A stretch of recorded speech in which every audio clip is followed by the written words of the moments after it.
De onde vêm as regras do recreio? Onde se esconde a imaginação quando as telas se apagam? Das quadras escolares aos quintais de casa. Você está ouvindo Onde Habita o Brincar. Podcast do PIBID da Educação Física do IF Sul de Minas, Campus Muzambinho. Uma investigação sobre as culturas da infância. Olá, eu sou o Luiz Felipe, apresentador do nosso podcast. Nós fazemos parte de um grupo composto por professores da rede pública de ensino, docentes e graduandos do curso de Educação Física do IF Sul de Minas, Campus Muzambinho. Todos são bolsistas do Programa Institucional de Bolsas de Iniciação à Docência, o PIBID. Estamos estudando sobre o brincar e suas diferentes formas de manifestação. Ao criar esse podcast, queremos convidar você, professora, professor e toda a comunidade escolar a olhar com mais atenção para as culturas do brincar presentes em nosso território de atuação. Mais do que identificar semelhanças, buscamos compreender como o brincar aparece nos diferentes espaços da vida cotidiana, em casa, na rua, na escola, nas praças, nos ambientes de lazer e também nos espaços digitais. Queremos pensar sobre as relações que as crianças estabelecem com outras crianças, com adultos, com brinquedos, objetos e aparelhos tecnológicos. Por isso, elaboramos a série Onde Habita o Brincar, composta por diferentes episódios que discutem múltiplas dimensões do brincar. No episódio anterior, conversamos sobre o brincar dentro e fora das telas, desvendando algumas das novas linguagens e termos digitais que circulam entre as crianças. No episódio de hoje, vamos discutir sobre o brincar dentro e fora da escola, trazendo uma reflexão sobre os espaços onde ele acontece. Para essa conversa, trouxemos 3 convidados que acompanharam de perto, através de registros do dia a dia. Estamos aqui com Lívia, Luiz Felipe Silva e Eduardo Rezende. Olá, gente! Sejam muito bem-vindos. Para começarmos a nossa conversa, eu queria que vocês contassem um pouco sobre a sua trajetória acadêmica na educação física. Oi, gente! Eu sou a Lívia. É um prazer estar aqui e poder compartilhar os nossos registros e observações com vocês. Atualmente eu estou no 5º período da licenciatura em Educação Física. Como nosso apresentador disse, eu também sou bolsista do PIBID e faço parte do grupo de estudos e pesquisas de professores de Educação Física, o GEPROFEF. Oi, gente, tudo bem? Eu sou o Luiz Felipe. Eu também faço parte do grupo de estudos do GEPROFEF. É um prazer estar aqui com vocês. Essas observações ocorreram durante os nossos dias, né? Então a gente vem observando diversas formas do brincar. Então a gente espera que através desse podcast a gente possa acessar novos lugares para a gente refletir, pesquisar, conversar e construir conhecimento. Oi, gente, tudo bem? Meu nome é Eduardo. É muito bom estar aqui para participar desse diálogo sobre o brincar. Atualmente eu estou no 5º período de licenciatura em Educação Física pelo IF Sul de Minas, do campus Muzambinho. Também faço parte do grupo de estudo que eles mencionaram antes, do GEPROFEF. Então, antes de mais nada, agradecer vocês, meninos, pela participação no nosso podcast. A gente pode começar conversando sobre os espaços que vocês observaram o brincar. Como foi isso? Luiz, eu acho bem interessante começar pelos espaços. E aí, durante a nossa observação, durante um feriado de Tiradentes, a gente foi um pesqueiro, né? E a gente estava observando como que as crianças estavam envolvendo com aquele ambiente. Então, elas passavam durante um tempo no pula-pula, depois iam para o açude para pescar, os pais estavam ali em volta. Então, era uma questão do brincar supervisionado, né? Então, tem até um momento no que o pai está do lado do seu filho, o filho que aparentemente tinha 5 anos, ele estava pescando sozinho e o pai tem todo aquele cuidado de deixar o filho ter uma liberdade para pescar, mas também ficar atento, né, para que o filho não caia dentro do açude. E isso leva a gente a analisar o comportamento do pai, que ele dá uma certa liberdade para o filho, mas ainda assim supervisionando e dando o suporte adequado que o filho pode precisar. É até interessante, falando um pouco mais em relação a esse dia, que a gente consegue perceber que quando o menino ele consegue pescar o peixe, né? Então tem toda aquela dificuldade de tirar o peixe da água. tem a comemoração dos familiares dele, mas também tem uma comemoração de todos aqueles que estão presentes. Então, isso comoveu a gente para trazer aqui para vocês. Dando um gancho também para esse brincar supervisionado, a gente observa brincadeira entre pai e filha, que aconteceu no coreto da cidade, né, numa praça. O pai arremessava a bola para a filha, né? Então eles estavam num ambiente no qual a gente encontra nas praças do interior aqui do sul de Minas, e a gente vê que o horário não seria propício para a criança estar sozinha na rua, né? Que era num final de semana e também era de noite. Pelas nossas conversas aqui do laboratório, eu lembro que o Eduardo também registrou algo parecido, né, Eduardo? Você pode relatar um pouquinho pra gente? Então, eu observei o meu sobrinho, o Miguel. Ele tem quase 3 anos de idade e nesse meio do brincar supervisionado, quando acompanhei, eu vi que tem uma certa liberdade nessa infância, onde a criança ela vai produzir a sua própria cultura pela imaginação. Então, existem momentos ali onde a gente, adulto, vê um sentido, um propósito para um objeto. Não funciona assim com as crianças, né? Os objetos servem para o que a imaginação delas dizer que serve. Então, por exemplo, ele vê um carretel de madeira no chão da escola. Ele não vai enxergar igual a gente como algo para enrolar os cabos, né? Por exemplo, que é o propósito, digamos assim, do carretel. Mas ele vê como um carro, então ele começa a empurrar aquele carretel. E são cenas desse jeito assim que a gente vê, em que através desse brincar com a imaginação ele vai desenvolver coordenação, a percepção do espaço e até a força física, né, junto com tudo isso. Pensando nesse relato, Eduardo, como que o adulto pode estar inserido no brincar com as crianças mais novas? Pensando nessa questão da imaginação. Então, eu acompanhei o Miguel e eu tirei várias fotos dele nos ambientes que ele estava brincando. 2 fotos que são boas para ilustrar essa pergunta. É uma foto que ele estava brincando com areia, usando a areia como um ingrediente para cozinhar, naquela brincadeira de cozinhar.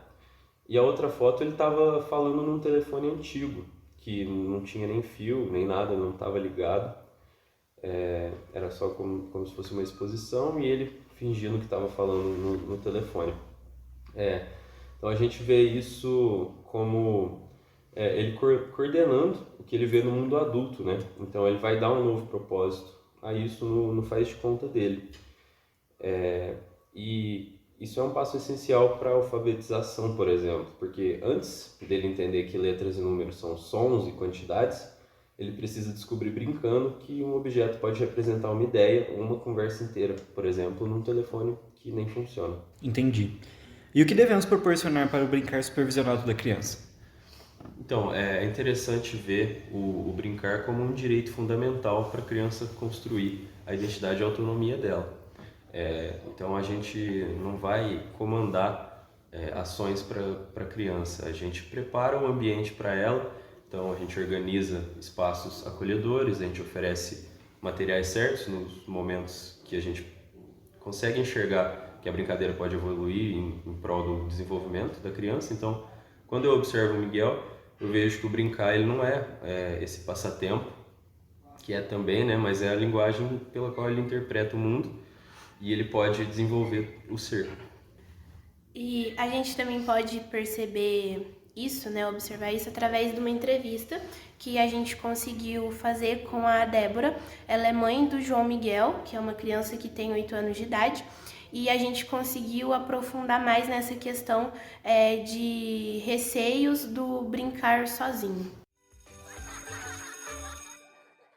Eu queria muito que fosse, porque eu cresci brincando na rua. Não sei se você pegou um pouco dessa parte, né? Sim. Só que hoje já não é mais seguro, igual a gente brincava, era mais tranquilo, era mais seguro. Hoje eu já não tenho essa confiança. Eu prefiro que ele brinque onde eu estou, ou em casa, ou num parque, onde eu esteja presente.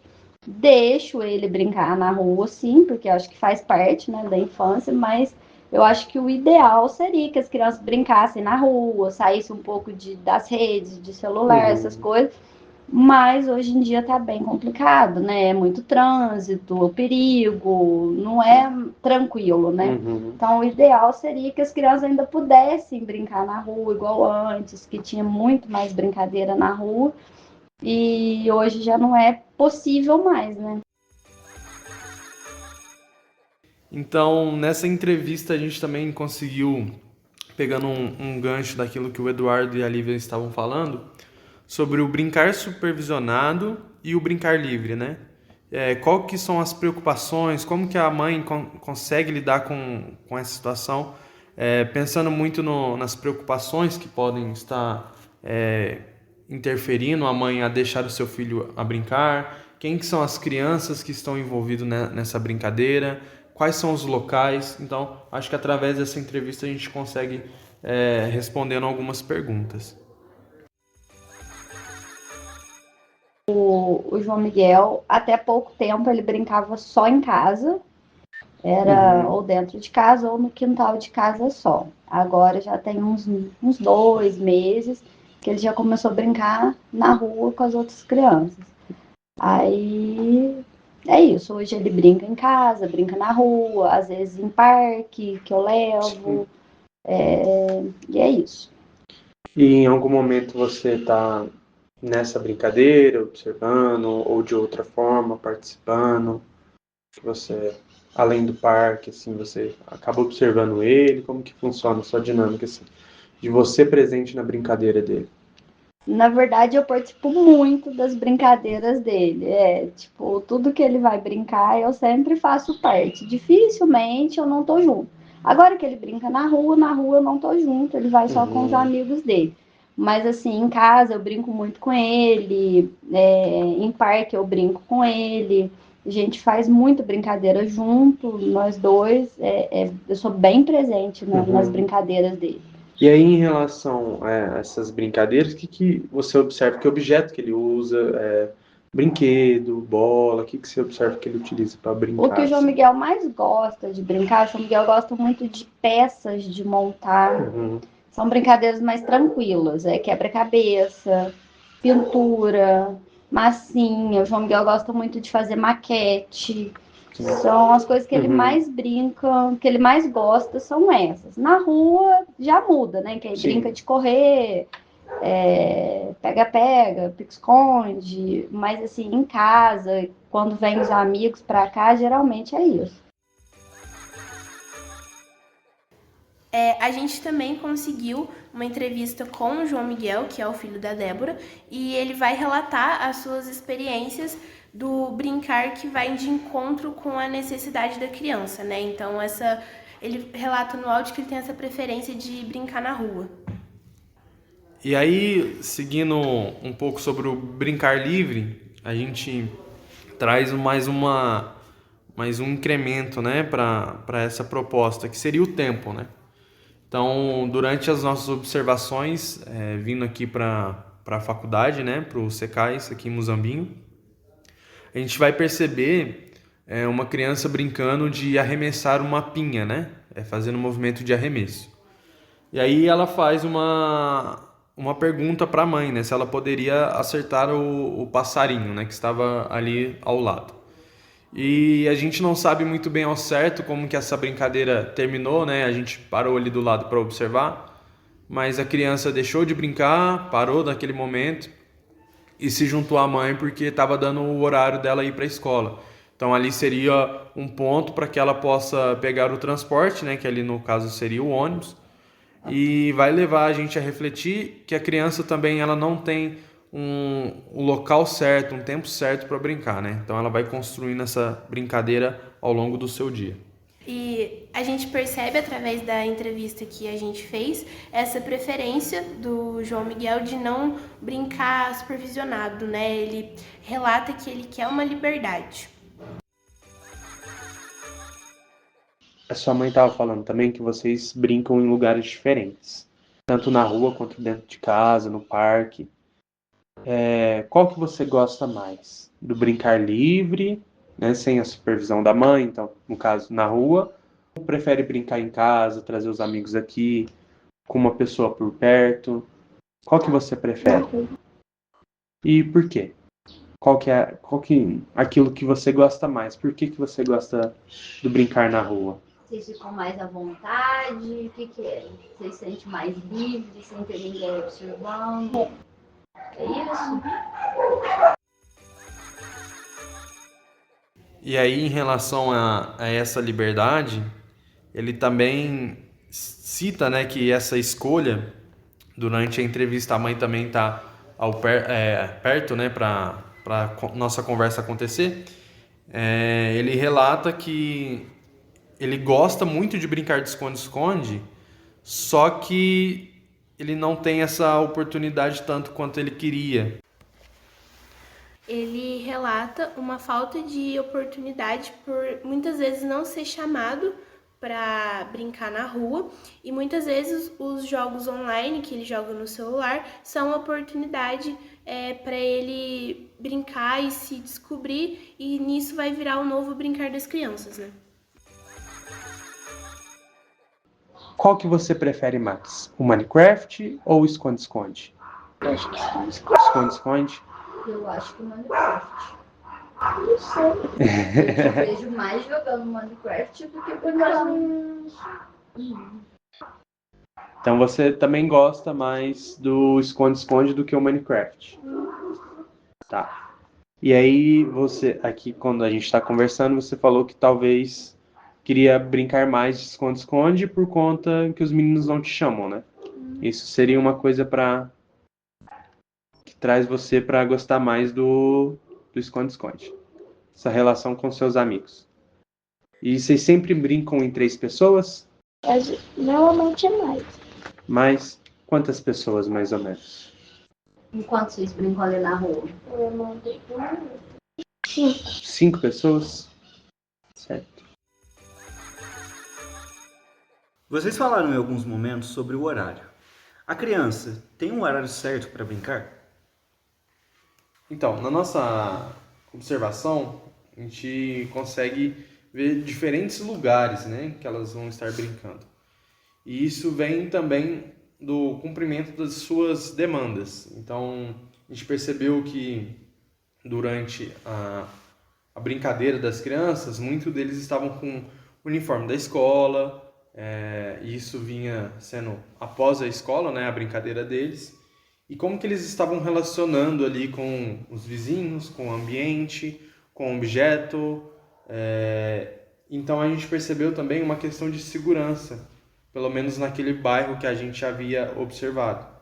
Então a gente percebeu que o vizinho, ele tinha momentos que ele ajudava as crianças a encher a bola das crianças, então ele estava numa interação ali com elas, e isso também gerou uma questão de segurança, né? Uma relação entre as crianças e o adulto, que teve alguns momentos que a gente observou, né, em outros dias, que as crianças pulavam o portão, né, da casa do vizinho para recuperar a bola. Então eles sempre estavam nesse momento de interação entre eles e criava um ambiente seguro para eles. E agora na escola? O brincar se apresenta de que forma nestes grupos?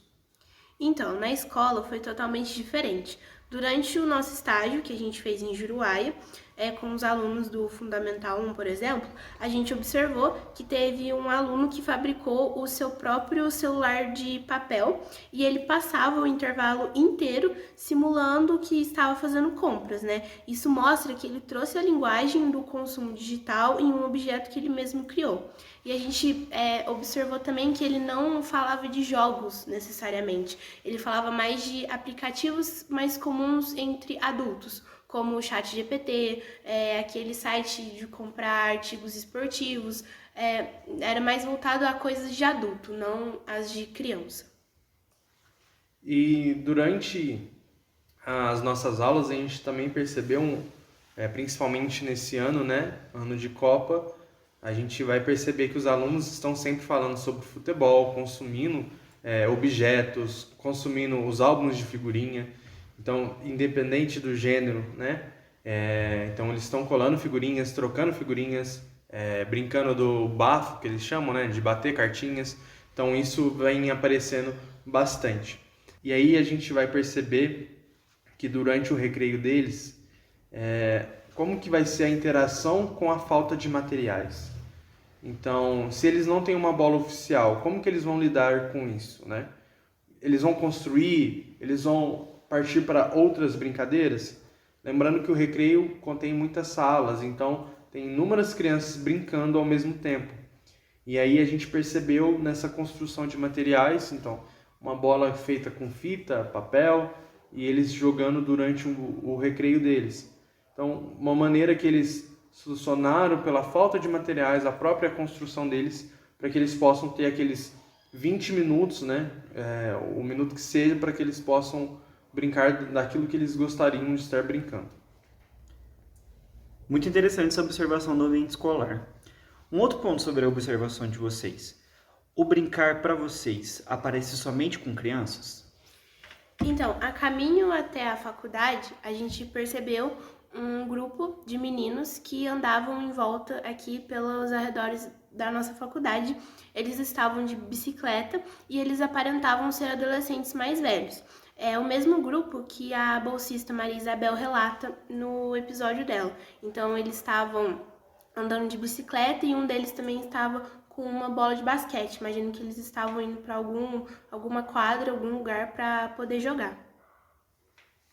E aí a pergunta que vai ficar, né, com todo esse nosso episódio, no qual foi apresentado os lugares, relações com o tempo, o brincar supervisionado, o brincar sem a supervisão, como a criança ela vai se apropriar do lugar para a brincadeira, se adequar na relação com os materiais ou a falta dos próprios materiais. E aí essas questões vão levar a gente a refletir, né, do porquê, né, que a gente não pode aprender através do brincar. E aí a gente conversa também, né, que o brincar, ele não se opõe ao aprendizado sério. Ele é como se fosse uma ferramenta mais sofisticada de aprendizagem que a evolução deu pra gente, né? Desde os primórdios a gente brinca. Então é por isso que a nossa proposta é criar materiais didáticos para os professores, que vai exatamente com esse encontro do nosso tema, do brincar. Meninos, que legal e que importante reflexão essa que vocês trouxeram hoje. Muito obrigado por trazerem essa perspectiva tão necessária sobre o brincar em seus diferentes espaços e também fora da escola. A gente que agradece a oportunidade. Foi incrível estar aqui e compartilhar nossas observações e estudos. Esse foi o 4º episódio da série Onde Habita o Brincar, que discutiu o brincar dentro e fora da escola. Esperamos vocês no próximo episódio. Até a próxima!